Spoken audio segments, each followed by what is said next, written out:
மேசராசிக்காரங்களா நீங்கள் கண்டிப்பாக இந்த வீடியோ உங்களுக்கு தாங்க. நீங்கள் எவ்வளோ கஷ்டமாக இருந்தாலும் சரி, முருகனை மட்டும் விட்டுறாதீங்க.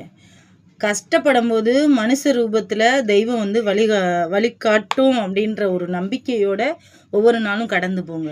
ஏன்னா கஷ்டப்பட்டாதான் அதுக்கான வழியை வந்து நம்ம வந்து தெரிஞ்சுக்க முடியும். கஷ்டமே படாமல் ஈஸியாக ஒரு விஷயம் கிடச்சுன்னா அதுக்கு வேல்யூ தெரியாது. கண்டிப்பாக கஷ்டம் வந்துச்சுன்னா எதுக்கு இந்த கஷ்டம் வந்துச்சு, கடவுளே கடவுளே கடவுளே அப்படின்னு நினைக்காம கஷ்டத்தை கடந்து போக முயற்சி பண்ணிங்கன்னா அதுக்கான வழி கண்டிப்பாக முருகன் வந்து உங்களுக்கு காட்டுவார். நீங்கள் நம்பினீங்கன்னா முருகனுக்கு வெத்தலை தீபம் போட்டு பாருங்கள், கண்டிப்பாக நடக்கும். என் வாழ்க்கையிலே நடந்திருக்கு. உண்மையான மேசராசிக்காரவங்க நான் சொல்கிறத கேட்பாங்க. மேசராசிக்காரவங்க இல்லை அப்படின்றவங்களுக்கு இந்த பதிலெல்லாம் இல்லை. மேசராசிக்காரவங்க நீங்கள் முயற்சி பண்ணி பாருங்கள், உங்களுக்கு மாற்றம் கிடைக்கும். நீங்களும் 4 பேருக்கு சொல்லுவீங்க. வெத்தலை தீபம் போடுங்க.